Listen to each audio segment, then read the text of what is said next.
اعوذ باللہ من الشیطان الرجیم بسم اللہ الرحمن الرحیم۔ سامعین، آپ ہماری بات سننے کے لیے تشریف لائے، آپ کا شکریہ۔ ساری بات مکمل سنیے گا، اللہ تعالیٰ آپ کو ڈھیروں نیکیاں عطا فرمائے۔ آج ہم نے اس مسئلہ پر بات کرنی ہے کہ یہ جو کفر اور شرک ہمارے ہاں اس وقت رائج ہو چکا ہے کہ اللہ کے حکم کے علاوہ فیصلہ کرنے کا، یہ شروع کہاں سے ہوا تھا؟ قرآن مجید نے اس کے اوپر کیا روشنی ڈالی ہے؟ آئیے ہم اس کے اوپر بیان کرتے ہیں۔ اِنَّا أَنزَلْنَا التَّوْرَاةَ فِيهَا هُدًى وَنُورٌ۔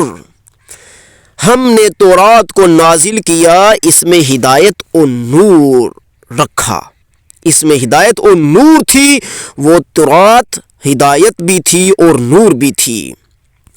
يَحْكُمُ بِهَا النَّبِيُّونَ الَّذِينَ أَسْلَمُوا لِلَّذِينَ هَادُوا۔ تو نبی جو ہے وہ اسی تورات سے فیصلہ کرتے تھے۔ کتنے نبی ہوں گے؟ اللہ اکبر کبیرہ۔ تورات حضرت موسیٰ پر نازل ہوئی اور ان کے بعد حضرت عیسیٰ علیہ السلام تک کتنے نبی آئے ہوں گے؟ وہ سب نبی تورات سے فیصلہ فرماتے رہے۔ ان لوگوں کے فیصلے جو لوگ اسلام کی طرف آئے، جو ہدایت کی طرف آئے، یعنی جو خود کو یہودی ہدایت والا کہتے تھے، ان سب کے فیصلے، یہودیوں کے فیصلے نبی تورات سے کرتے تھے۔ تورات کے اندر ہدایت بھی تھی، نور بھی تھا، اور فیصلے نبی اسی سے کرتے تھے۔ کوئی پارلیمنٹ نہ تھی، کوئی ووٹ نہ تھے، کوئی الیکشن نہ تھا، کوئی ممبری نہ تھی، کوئی چودراہٹ نہ تھی۔ جب اللہ کا فیصلہ تورات آ گیا، یحکم بہا النبیون، تو نبیوں نے اسی کے مطابق فیصلے کیے۔ ثابت ہوا کہ تورات ہو یا انجیل کے قرآن مجید، ان کے اتارنے کا در حقیقت وجہ اور ذریعہ یہی ہے کہ وہ لوگوں کے درمیان حاکم اور فیصل ہو، وہ لوگوں کے فیصلے ہوں اور لوگ اپنے اپنے قوانین کو چھوڑ دیں، اپنے اپنے نظاموں کو ختم کر دیں اور ایک نظام کو مان لیں، قرآن کے نظام کو مان لیں۔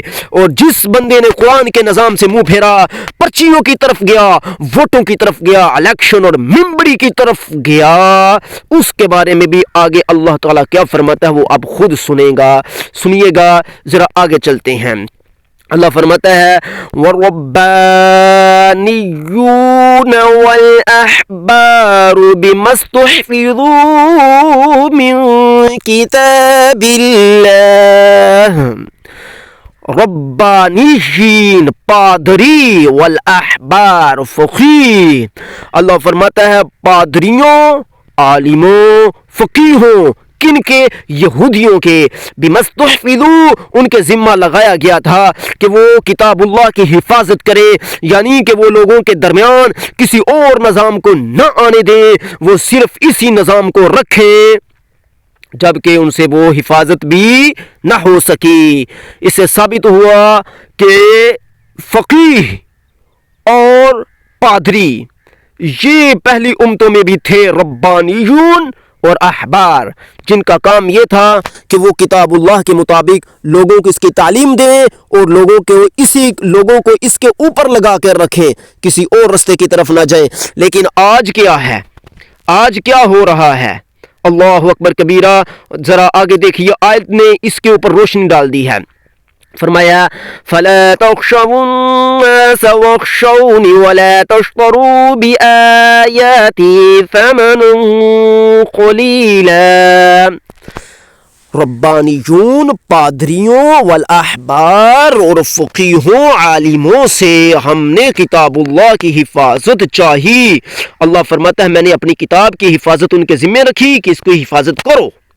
وَكَانُوا عَلَيْهِ شُهَدَاءَ، اور وہ اس پر گواہ بھی ہیں، وہ اس پر گواہی بھی دیں گے قیامت کے دن اور دنیا میں بھی، کہ نبیوں نے ان کے حوالے وہ کتاب کر دی۔ اور ساتھ ہی اللہ نے فرمایا تھا فَلَا تَخْشَوُا النَّاسَ، اور تم نے لوگوں سے نہیں ڈرنا، اے عالموں، اے پادریوں، اے رہبانیوں، اے ربانیوں، اے احباروں، اے فقیہوں، تم نے کس سے نہیں ڈرنا؟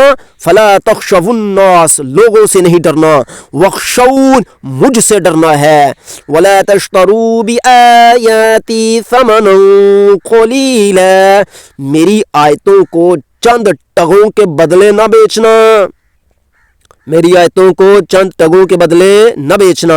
سامعین، یہ جو ہم نے ابھی تک آپ کے سامنے آیت رکھی اور اس کا ترجمہ کیا، اس سے ثابت ہوا کہ پچھلی امتوں کے جتنے ربانیین تھے، احبار تھے، ان سے ان کے ذمے یہ بات لگائی گئی تھی کہ تم نے لوگوں کے درمیان اب اسی کے مطابق فیصلہ کرنا ہے، کوئی ووٹ، کوئی نظام، کوئی جمہوریت، کوئی پارلیمنٹ نہیں بنانی، اور لوگوں سے ڈرنا بھی نہیں، مجھ سے ڈرنا ہے۔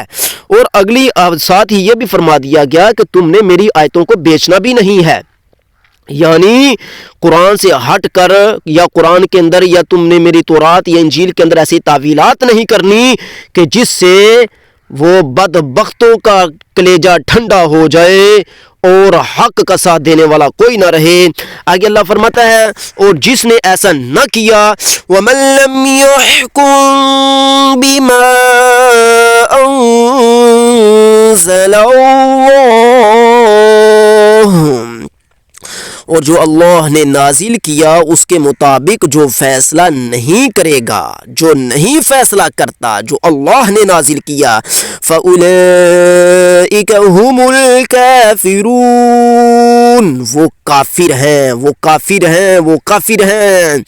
نمازیں پڑھو، زکاتیں دو، حج کرو، قرآن کی تلاوت کرو، بچوں کو پڑھو، پڑھاؤ، خود کو کھاؤ، ہم مسلمان ہیں۔ وَمَن لَّمْ يَحْكُم بِمَا أَنزَلَ اللَّهُ، الیکشن میں جاؤ، طاغوت کو مانو گے تو اللہ کے نازل کیے سے فرار ہو جاؤ گے۔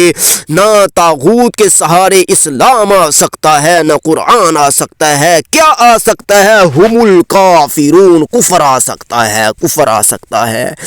یعنی جو بھی اللہ کے احکام سے ہٹے گا تو وہ کافر ہو جائے گا۔ ثابت ہوا کہ پچھلی امتوں میں یہودیوں نبیوں نے تو صحیح طرح فیصلے کیے، حتیٰ کہ نبی تو شہید بھی ہو گئے، جبکہ جب باری آئی ملا اور پیر کی تو ملا اور پیر نے ایسا رنگ رچایا کہ دنیا کی جمہوریت تھما دی، اور اس وقت سارا یورپ، سارا امریکہ، سارا روس، ساری دنیا جو ہے وہ اسی پر قائم و دائم ہو گئی، اور فَأُولَئِكَ هُمُ الْكَافِرُونَ کے زمرے میں آ گئے۔